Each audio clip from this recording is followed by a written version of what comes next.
Assalamualaikum warahmatullahi wabarakatuh. Selamat pagi, tetap semangat untuk belajar kimia melalui channel Sinau Kimia. Jangan lupa subscribe, like, dan komen kalian agar saya selalu bersemangat mendampingi kalian belajar kimia. Kali ini kita akan bicarakan tentang tata nama aldehid dan keton. Hal yang perlu diperhatikan dalam tata nama kedua senyawa ini adalah untuk aldehid, atom C gugus fungsi selalu diberi nomor 1, sehingga letak gugus fungsi tidak perlu dituliskan lagi atau ditunjukkan lagi. Seperti ini. Ini C gugus fungsinya diberi nomor 1. Untuk keton, struktur namanya mirip dengan alkohol. Bedanya pada alkohol akhiran ol, nanti pada alkanon akhirannya on. Misalkan ada butanol, maka kalau menjadi keton menjadi butanon.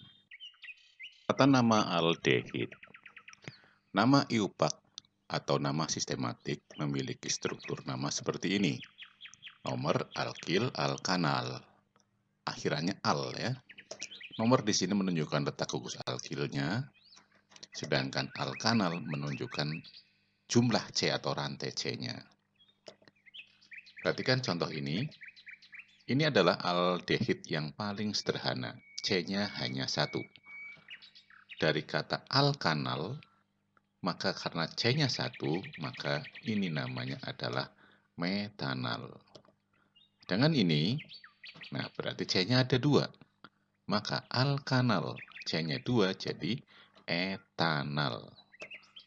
Yang ini C-nya ada 3. Maka namanya adalah propanal. Sedangkan ini C-nya ada 4. Apa namanya? Iya, butanal.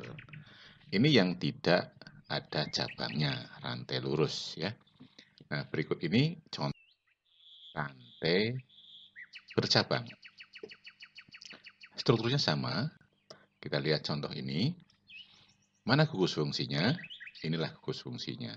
Berarti C itu di gugus fungsi adalah nomor 1. Selanjutnya nomor 2, 3. Nah, di sini ada pertigaan atau pertelon. Kemana ini? Enak yang lurus karena lebih panjang. Itu. Berarti rantai utamanya ada 5 buah C. Ya. Perhatikan yang gugus ini adalah gugus metil, terikat pada nomor 3. Maka ikuti struktur di atas. Namanya adalah nomor alkil. Berarti 3 metil. Kemudian alkanal. C-nya 5 akan menjadi pentanal.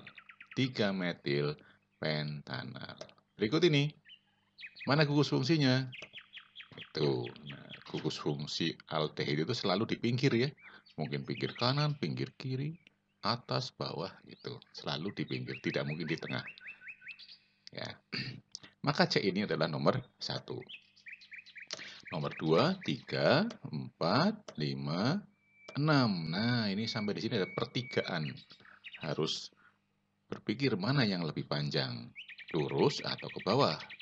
Oh, ternyata sama saja. Maka kita pilih jalan yang lurus. 7 dan 8. Maka yang ini adalah gugus etil sebanyak 2, namanya dietil. Sedangkan ini gugus metil sebanyak 2, dimetil. Etil dan metil didahulukan yang etil. Etil ada 2 di nomor 4 dan 6, maka namanya 4,6 dietil. Metilnya ada di nomor 2 dan 3, maka namanya 2,3 dimetil. Rantai utamanya 8, maka namanya apa? Alkanal. Oke, 8 yaitu okta, maka namanya oktanal. 4,6 dietil, 2,3 dimetil oktanal. Inilah nama dari aldehid rantai bercabang. Selanjutnya nama trivial atau nama lazim atau nama dagang. Nah, nama ini diambil dari bahasa Latin sesuai dengan asal zat asamnya. Maksudnya seperti apa? Perhatikan ini. Nama asam dalam bahasa Latin dan di sebelah kanan nama aldehidnya. Contohnya ini, HCOOH. Ini asamnya asam format. Maka nama aldehidnya, perhatikan yang ditulis tebal dan miring itu, ditulis tebal miring, maka diambil formnya ditambah aldehid. Form aldehid. Maka dibaca formaldehid. Gugus asam COOH, gugus aldehid CHO. Ya, bedanya itu. Perhatikan ini, gugus asamnya CH3COOH. Ini gugus asam. Namanya asam asetat.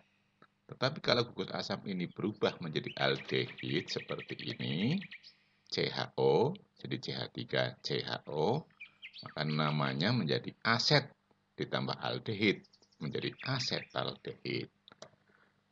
C-nya 4, C-nya 3, maka nama asamnya adalah asam propionat.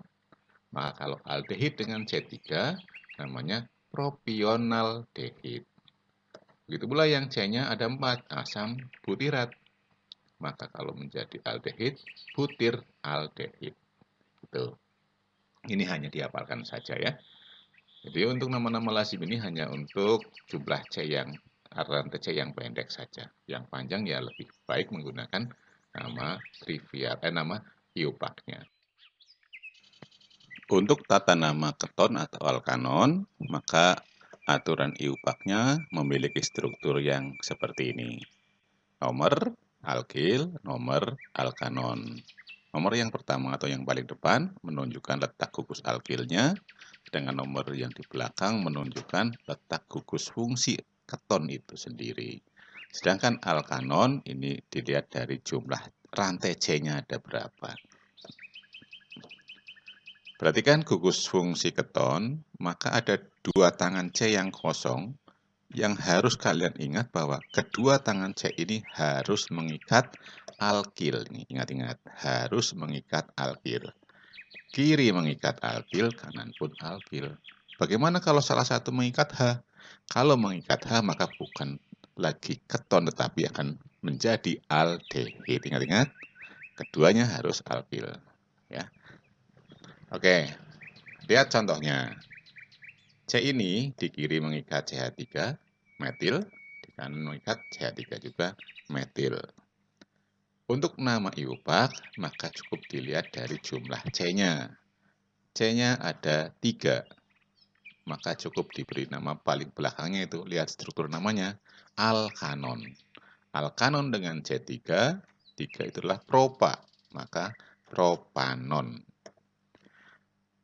Nah, berikut ini. Yang kiri ada 2 buah C, yang kanan 1 C. Totalnya ada 4, maka namanya butanon. Nah, yang ini jumlah C-nya ada 5, ya ada 5. Maka gugus fungsinya, perhatikan, ada di sebelah kanan itu ya. Maka nomornya harus dari C yang dekat gugus fungsi ini, nomor 1. Ini nomor 2, 3, 4, 5. Maka namanya 2 pentanon karena gugus fungsinya di nomor 2. Ini belum ada gugus alkilnya, jadi cukup nomor alkanon. Perhatikan yang ini juga sama 5C-nya. Nah, dari mana ini penomorannya? Coba kita lihat dari kanan, berarti 1, 2, 3, 4, 5. Kalau dari kiri, 1, 2, 3, 4, 5. Oh, jadi dari kiri dan kanan sama saja. C gugus fungsi ada di nomor 3. Maka namanya 3 pentanon. Ya.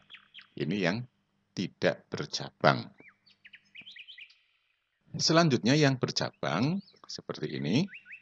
Maka kita harus melihat C gugus fungsinya ada di mana. Oh, ini. Maka kita akan memberikan nomor dari ujung rantai yang paling dekat dengan gugus fungsi, yaitu nomor 1-nya di sini. Nomor 2, 3, ini mau belok apa lurus?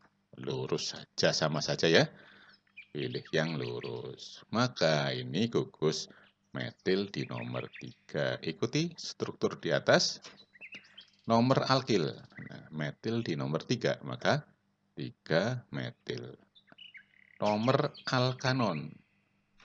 ada di nomor 2, maka 2. C-nya 4, alkanon menjadi butanon, maka 3 metil 2 butanon. Gimana? Bisa dipahami? Nah, berikutnya ini cari gugus fungsinya di mana? Oh, ini. Ujungnya berarti ujung kanan dan ujung kiri. Coba dari mana nomornya?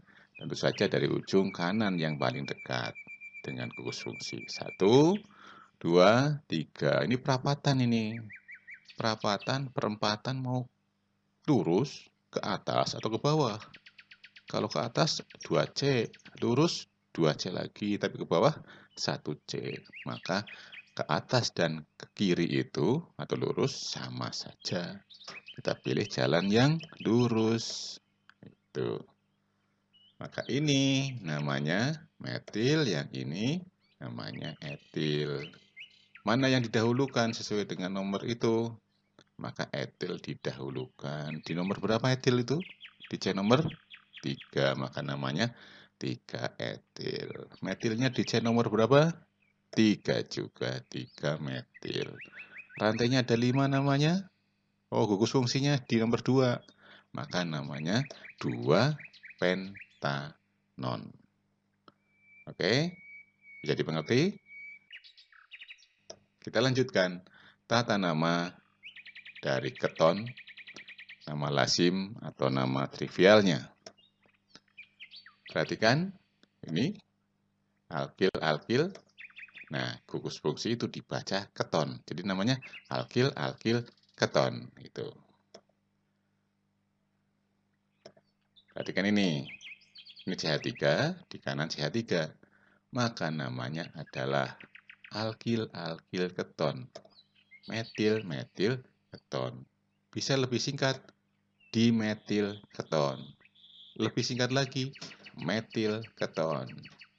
Ada lagi, aseton. Nah, ini yang mungkin kalian kenal adalah aseton ya, yang biasa digunakan untuk membersihkan kutek atau cat kuku itu biasanya. Berikut ini lihat contohnya. Cek kiri ada 2, kanan 1. Maka ini namanya etil, ini namanya metil. Maka namanya adalah etil metil keton. Tidak harus urut abjad kalau nama trivial ya. Boleh metil, etil keton. Oke, berikut ini. Nah, maka ini adalah alkil yang bernama isopropil, yang ini metil. Isopropil dengan metil boleh didahulukan yang manapun boleh maksudnya. Maka namanya adalah isopropil metil keton atau metil isopropil keton juga boleh.